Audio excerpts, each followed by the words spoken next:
हरे कृष्णा।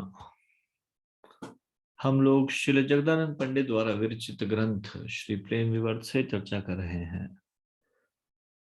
हम इसके 19वें अध्याय से चर्चा कर रहे हैं, जिसका शीर्षक है नाम रहस्य पटल, अर्थात पवित्र भगवनाम के गूढ़ रहस्यों का संग्रह।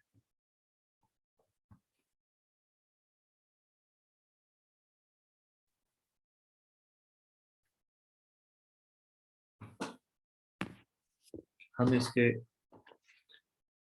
110वें प्यार से चर्चा कर रहे हैं। 110वां प्यार इस प्रकार से है। तबे तार कभू है सेवा अपराध, सही अपराधे है भक्ति क्रिया बाद। तत्पश्चात जीव अकस्मात त्रुटियां करता है और भक्ति में सेवा करते हुए अपराध कर सकता है, जिसे सेवा अपराध कहते हैं। यह अपराध भक्ति में सेवा की परम शुद्ध प्रक्रिया के पूर्ण प्रभाव में बाधक बनते हैं। तो भक्ति विनोद ठाकुर जी ने श्री हरिनाम चिंतामणि में एक पूरे अध्याय में सेवा अपराधों के बारे में बताया है।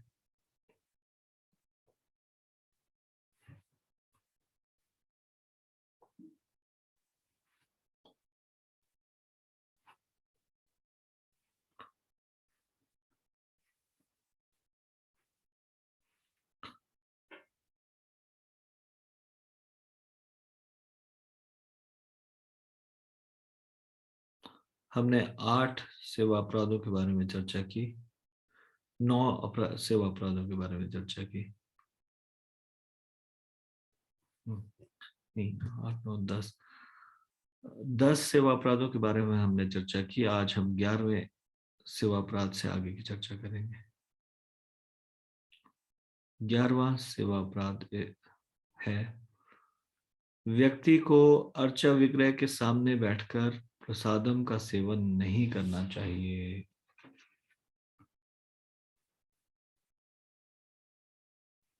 देवाग्रे प्रसारे पद है विरासीन, देवाग्रे शयन और भक्षण करे, मिथ्या कथा उच्च भाषा जलपना निश्चय।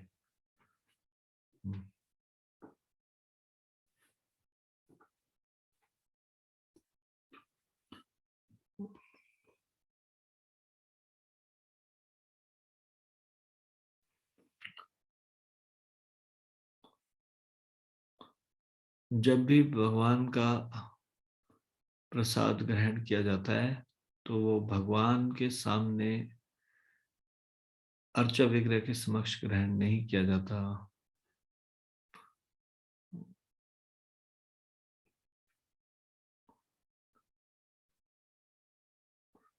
भगवान के सामने एकदम अलर्ट रहना चाहिए, केवल आपका अटेंशन भगवान की तरफ होना चाहिए। आप खुद अपने इंद्रियों की तुष्टि नहीं कर सकते अर्चा विग्रह के सामने। केवल और केवल भगवान की तुष्टि के लिए कार्य करना चाहिए अर्चा विग्रह के सामने।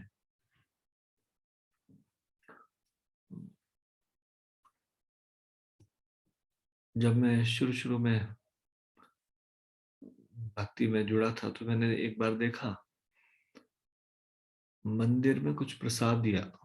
इस्कॉन के मंदिर में मैं शुरू में नया जुड़ा था, तो एक भक्त थे, वो थोड़ा साइड में गए जहां से अर्चा विग्रह नहीं दिखाई दे रही थी, फिर प्रसाद पाके फिर वापस आए। तो फिर मुझे लगा कि ये विग्रह के मतलब प्रसाद दिया है तो फिर प्रसाद पाने के लिए साइड क्यों गए।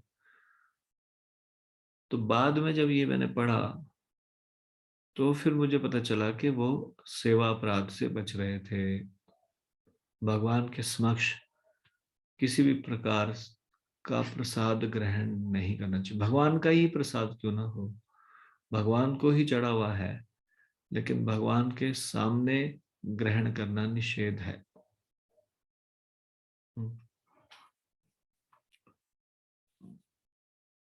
कोई भी इंद्रिय तृप्ति वाला कार्य भगवान के सामने नहीं करना चाहिए। भगवान की संतुष्टि, भगवान की भक्ति का कार्य ही भगवान के सामने करना चाहिए। तो व्यक्ति को अर्चा विग्रह के सामने बैठकर कभी भी प्रसाद ग्रहण नहीं करना चाहिए।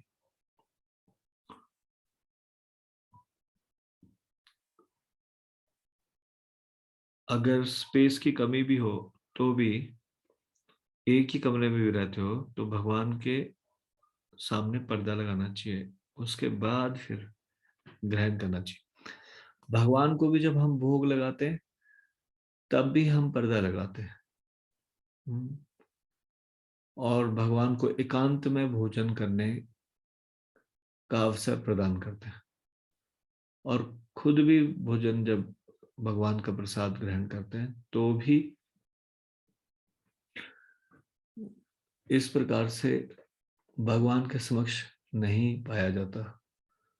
भोजन के विषय में बहुत सारे एटिकेट है जो कि आजकल कलयुग में फॉलो नहीं होते, जैसे कि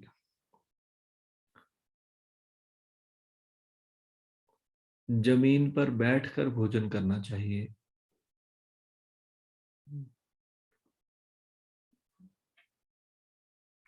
खड़े होकर भोजन नहीं करना चाहिए।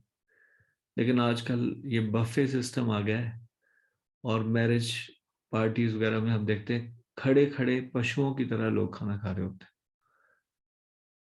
पशु खड़े होकर खाना खाता है, आदमी को इस तरह से, ये वैष्णव एटिकेट नहीं है, वैष्णव सदाचार नहीं है। बैठकर वैदिक प्रणाली के अनुसार जमीन पर बैठकर सबसे पहले गाय के लिए थोड़ा सा अन्न निकालना और उसको गौग्रास बोलते हैं, गौग्रास, उसको पहले निकाल के फिर गाय के लिए रखना और फिर भगवान का प्रणाम मंत्र पढ़ के भगवान को धन्यवाद करके फिर भोजन ग्रहण करना चाहिए। हम लोग भक्तों के संग में जब आते हैं तो सीखते हैं कि भगवान से अनुमति लेके भगवान को धन्यवाद करके हम प्रसादम की प्रार्थना पढ़ते हैं। महाप्रसादे गोविंदे नमो ब्राह्मणे वैष्णवे स्वल्पुण्यम वतम राजन विश्वास नैव जायते। अगर ये प्रार्थना ढंग से नहीं भी आती हो तो भी कम से कम हाथ जोड़ के भगवान को धन्यवाद देना चाहिए कि भगवान की कृपा से ये अन्न हमको प्राप्त हो रहा है। ऐसे प्रार्थना के साथ विद ए प्रेयरफुल मूड फिर हमको भोजन शुरू करना चाहिए। इस प्रकार से भोजन शुरू करना चाहिए।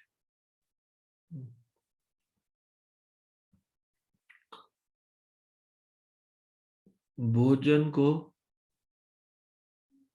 किसी पब्लिक प्लेस में नहीं खाना चाहिए। पशुओं की तरह मुंह नहीं चलाना चाहिए। आपने देखा है पशु जुगाली करते हैं, जुगाली, मुंह चलाते रहते पशु। हाँ? वैसे ही सब लोग बैठे हैं और सब लोग, भोजन का भी समय नहीं है, भोजन नहीं कर रहे और हम उनके सामने जुगाली कर रहे हैं, मुंह चला रहे हैं। ये असभ्यता मानी जाती है, इसको अच्छा नहीं माना जाता। यदि आपको औरों से पहले भोजन लेना पड़े, विनम्रता के साथ उनसे अनुमति लेनी चाहिए कि आप समय से पहले कहीं निकल रहे हैं तो आपको पहले भोजन करना पड़ रहा है। यदि पंगत में बैठे हो तो जब तक सबको बंट ना जाए तब तक भोजन ग्रहण नहीं करना चाहिए। ये सारे के सारे एटिकेट्स विलुप्त होते जा रहे हैं। हाँ, पहले के समय में पुराने लोग हैं, वो इस सारे एटिकेट्स जानते हैं कैसे भोजन के समय। एक बार, हाँ, उस समय हम नए नए जुड़े थे भक्ति में, तो हम लोग रमन रेती में गए। रमन रेती में आपने देखा है, वहां पे एक बड़ा सुंदर सा आश्रम है। तो वहां पे प्रसादम उन लोगों के साथ में बैठ के पाया। तो जब प्रसादम पाया तो प्रसाद बंट गया, और हम में से एक दो लोग, उन्होंने जैसे ही उनके पत्तल में चावल दाल इत्यादि आया तो प्रसाद पाना शुरू कर दिया। फिर एक संत थे वहां, उन्होंने टोका, उन्होंने कहा कि अभी पूरा बटा नहीं है, अभी खाना शुरू नहीं कर सकते। फिर उसके बाद जब पूरा बंट गया, उसके बाद फिर भगवान की जय जयकार की गई। इस प्रकार से एक व्यक्ति ने जोर से बोल के एक आदेश दिया, भगवान का गुणगान किया, जयकार की, और उसके बाद फिर सब लोग भोजन ग्रहण करने लगे। ऐसा ही नियम होना चाहिए। लेकिन अभी हम देखते हैं इस प्रकार का नियम नहीं, हम साथ में भी बैठ के खा रहे होते हैं, तो भी जैसे ही कुछ प्लेट में गिरता है तो एकदम से टूट पड़ते हैं, जैसे बहुत समय के भूखे हो एकदम। प्लेट में कुछ एक चीज भी गिरेगी तो खाना शुरू कर देंगे। नियम ये कहता है पहले सारा का सारा सबको बंट जाए, और फिर सब लोग एक साथ ग्रहण करें। ऐसे भोजन का नियम करना चाहिए। जगन्नाथपुरी में तो और भी ज्यादा प्रसाद ग्रहण करने के लिए बहुत सारे नियम का पालन किया जाता है। जैसे आसन पे बैठकर प्रसाद ग्रहण नहीं किया जाता, ये जगन्नाथपुरी में फॉलो होता है। बाकी सारी जगहों में ये थोड़ा सा ये पालन नहीं होता। पर इसका कारण ये है कि भगवान का प्रसाद भगवान के समान है, और भगवान का प्रसाद नीचे रखा हो और हम ऊपर बैठे हो, ऐसा नहीं होना चाहिए।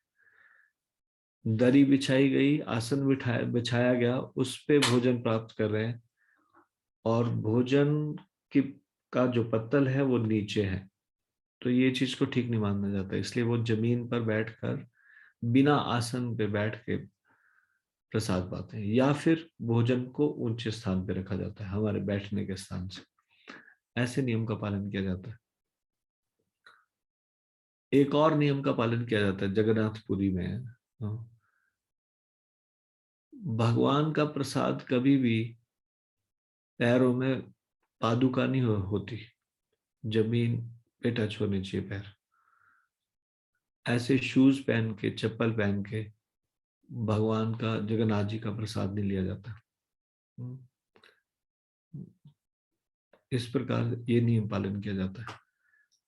तो मिनिमम जो नियम कम से कम पालन करना चाहिए, और जो सेवा अपराध में आता है, भगवान की अर्चा विग्रह के सेवा अपराध में जिसकी गिनती होती है, वो है अर्चा विग्रह के सामने अपना मुंह चलाना, जुगाली करना, प्रसाद पाना भगवान के सामने, ये असभ्यता का प्रतीक है। अर्चा विग्रह से थोड़ा ओट में जाना चाहिए, साइड में, फिर भगवान का प्रसाद ग्रहण करना चाहिए।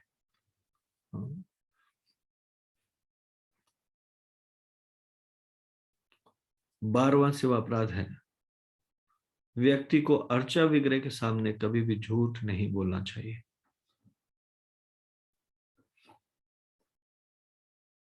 इसका मतलब हम भगवान का निरादर कर रहे हैं। वैसे तो भगवान हर एक जगह मौजूद है, कण कण में विद्यमान है, लेकिन विशेष करके जब हम भगवान की मूर्ति के सामने होते हैं, अर्चा विग्रह के सामने होते हैं, और फिर हम असत्य भाषण करें, इसका मतलब हमें जरा भी भगवान के मौजूद होने की परवाह नहीं है, या फिर हम उनको भगवान समझ ही नहीं रहे, एक पत्थर की मूर्ति समझ रहे हैं। हम उनको एक निर्जीव, एक पत्थर का टुकड़ा समझ रहे हैं। इसलिए उनके सामने तर्क नहीं है बोलने में भी, और किसी भी तरह का मिथ्या भाषण कर रहे हैं। अर्चा विग्रह के सामने कुछ भी असत्य भाषण नहीं करना चाहिए।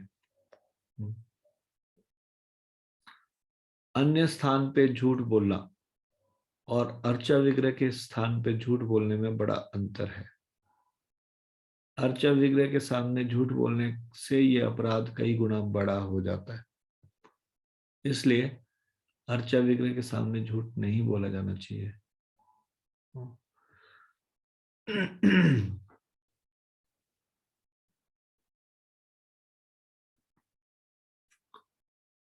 13वां सेवा अपराध है, अर्चा विग्रह के सामने बहुत जोर से नहीं बोलना चाहिए।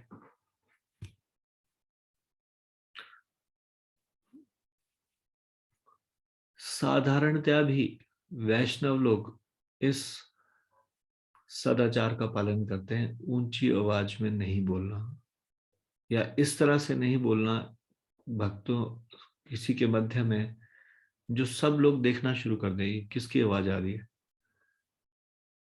कहीं पे भी ग्रुप में कोई ऊंची आवाज में बोलना या किसी भी कमरे में या किसी भी बड़े हॉल में, ताकि सब लोगों का ध्यान हम अपने बोलने से बाकियों का ध्यान आकर्षण करें, ये चीज सदाचार के खिलाफ है, सभ्यता के खिलाफ है। जोर जोर से बातें करने वाले व्यक्ति को असभ्य माना जाता है।